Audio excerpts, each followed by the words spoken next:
Police స్టేషనా?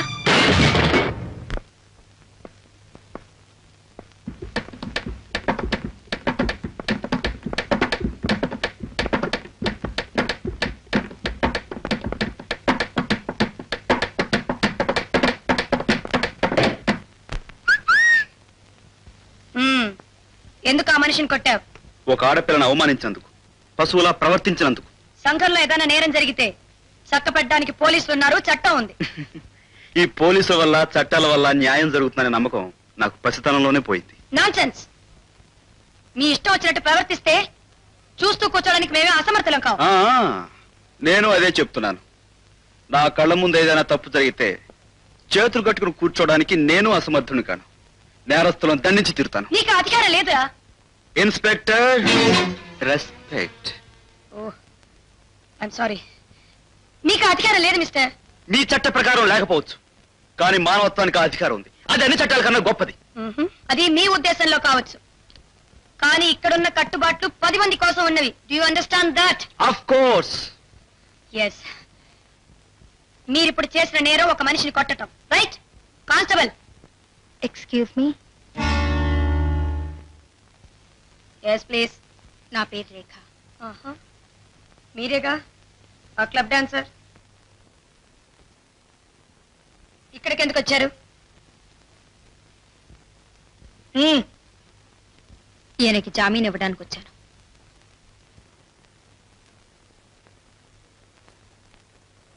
ఏ madam, మీ చట్ట ప్రకారం జామీన్ ఇవ్వడంలో తప్పులేదుగా? 535. Yes madam. ఈ అమ్మాయి దగ్గర జామీన్ సంతకం తీసుకుని ఇతన్ని విడిచిపెట్టు. Yes madam.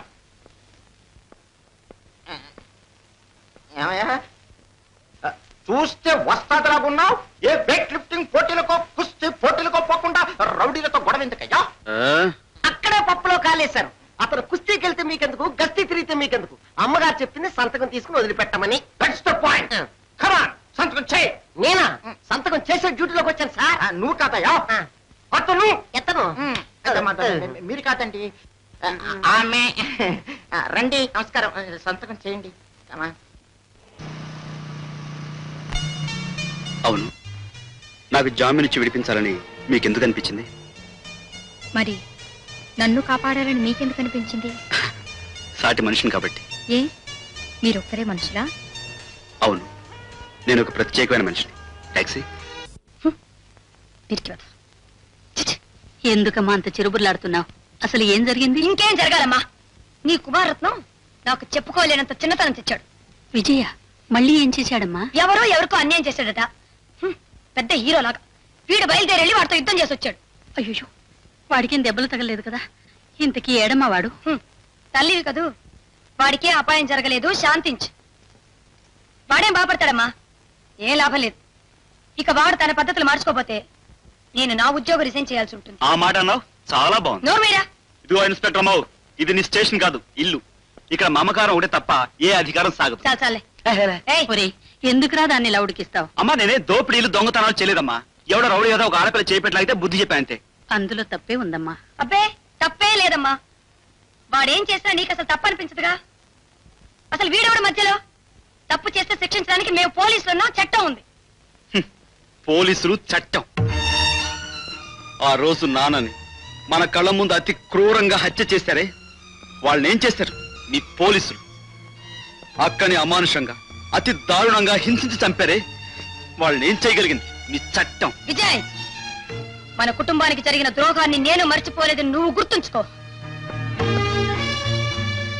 అడ్డదారులు తొక్కి ఆనాడు తప్పించుకోగలిగినా ఇప్పుడు సరైన సాక్ష్యాలతో నిరూపించి వాళ్ళ ఆటలు కట్టించడానికేరా నేను ఈ ఉద్యోగంలో చేరింది. అక్క, నువ్వు చెప్పేది ధర్మయుద్ధం. అది ఏ తొలి యుగాల్లోనో తప్ప ఈ కలియుగంలో పనికిరాదు. ఇప్పుడున్న యుద్ధ నీతి ముళ్ళును ముళ్ళుతోనే తీయటం, వజ్రాన్ని వజ్రంతోనే కోయటం. అందుకే నేను ఈ దారి తొక్కాను. ఏ చట్టం కళ్ళు కప్పి వాళ్ళు మన కుటుంబాన్ని నాశనం చేశారో ఆ చట్టంలోని బలహీనతల్ని అవకాశంగా తీసుకుని ఆ ముగ్గురి కథలు నేను ముగిస్తాను. అంటే అంటే నువ్వు అంతకుడు అవుతావా? అది నా ఒక్క మనస్సాక్షి తప్ప మరే సాక్షి తెలుసుకోలేని నిజం. No, never. నేనున్నంత వరకు అది జరగనివ్వను. ఏ ఛాలెంజ్ చేస్తున్నావా?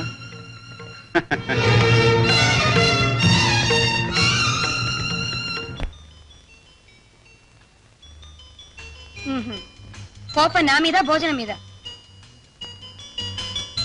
మర్యాదగా చెప్తున్నాను, రా భోజనానికి. ఇదిగో నా సంగతి తెలుసుగా, ముద్దుగా 3 సార్లు పిలుస్తాను, రాకపోతే అంతే. నీకేనే చెప్పేది, 2వ సారి కూడా అయిపోయింది. 3వసారిగా పిలుస్తున్నాను, భోజనానికి వస్తావా రావా?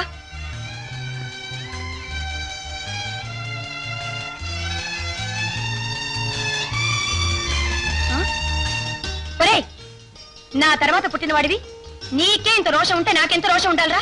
పోరా.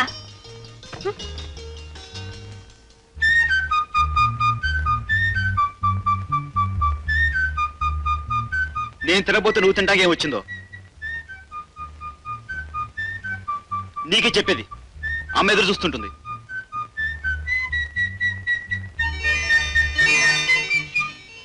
నేను నీలాగా 3 సార్లు 4 సార్లు అవకాశం ఇచ్చే మనిషిని కాదు. ఒకేసారి చెప్తాను, నువ్వు లేచి వస్తావా, కలిసి భోజేద్దాం, లేదా నేను బయటికి వెళ్ళిపోతాను. తిరిగి ఎప్పుడు వస్తాను నాకే తెలియదు. ఉంటాను, ఇంత సంగతులు చిత్రించగలను.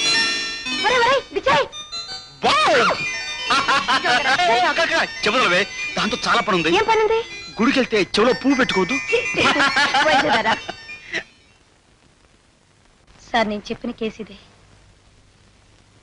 15 ఏళ్ల క్రితం రంగాపురంలో జాన్, జవే, జగన్నాథులని 3 కుట్ర పన్ని అన్యాయంగా ఒక వ్యక్తిని హత్య చేశారు.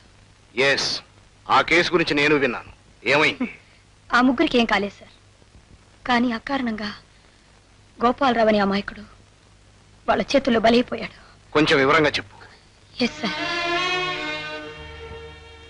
ఆనాడు ఆ 3 చేసిన హత్యని కళ్ళారా చూసిన ఒకే ఒక్క సాక్షి గోపాలరావు.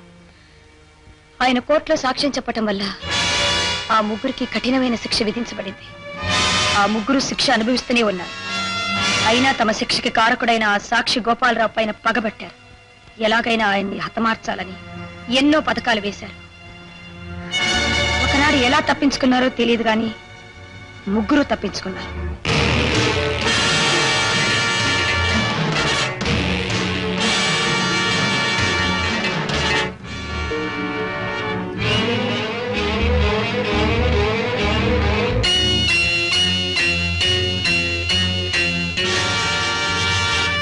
చేతులకు సంకెళ్లతో జైలుకు వెళ్లిన వాళ్ళు ఇంత అర్ధరాత్రిని అంతం చుట్టానికి ఎలా వచ్చారా అని ఆశ్చర్యపడుతున్నావా గోపాలరావు? మేమే నేరస్తులమని కోర్టులో సాక్ష్యం చెప్తావే? నీకెంత డబ్బు ఇస్తామన్నా వినకుండా మమ్మల్ని జైలుకు పంపావు కదూ. మేం చేసిన హత్య చూసింది ఈ కళ్లే కదూ. మీకు దండం పెడతాను.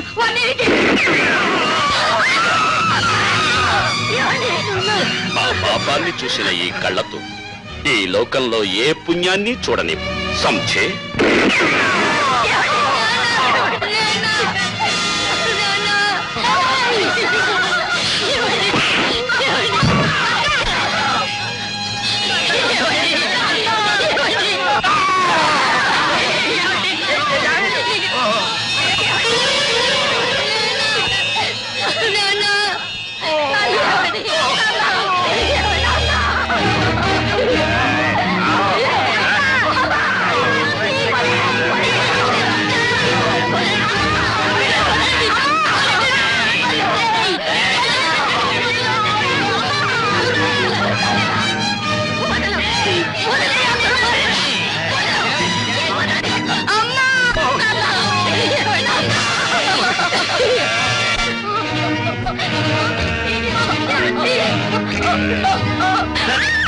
Oh,